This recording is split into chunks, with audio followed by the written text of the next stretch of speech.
Comité d'enquête de Russie, M. Bastrikin a présenté les premiers rapports, les premiers résultats concernant l'acte de sabotage au pont de Crimée.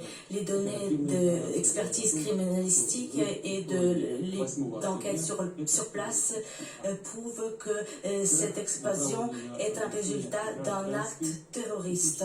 Un acte terroriste qui visait un site d'infrastructures critiques.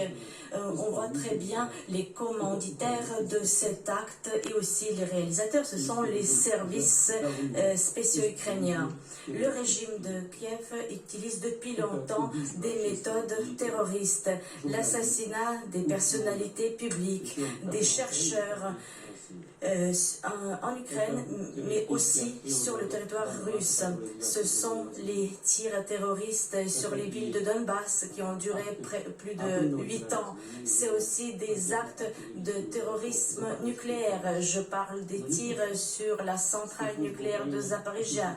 Qui plus est, les services spéciaux ont organisé 3 actes terroristes contre la centrale atomique, la centrale nucléaire de Kursk, où les explosions, les lignes de haute voltage a été endommagées par les explosions.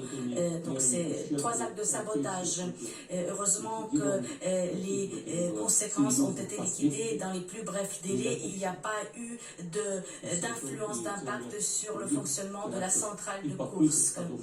Mais c'est tout ça, ce sont les dossiers qui s'alourdissent concernant les tentatives contre d'autres sites d'infrastructures critiques, comme par exemple la tentative d'explosion sur le gazoduc turc, le flux turc. Les représentants de Russie ne peuvent pas accéder maintenant, les représentants de Russie ne peuvent pas accéder aux résultats des enquêtes qui sont menées sur les résultats des explosions sur Nord Stream 1 et Nord Stream 2. Mais nous connaissons très bien des bénéficiaires finaux des résultats de ces actes. Donc le régime de Kiev vraiment se range aux côtés des plus radicaux terroristes du monde. On ne peut pas commettre des actes plus radicaux.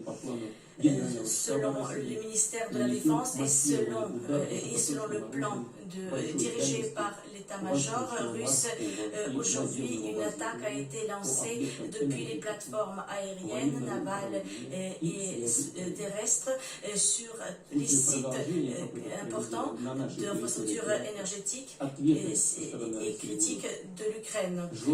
Si les actes terroristes du côté ukrainien vont continuer, la riposte du côté russe va être proportionnée au niveau de menaces qui sont créées pour la Fédération de Russie. Personne ne doit avoir de doute. Je demande maintenant au ministre de la Défense de rapporter les résultats.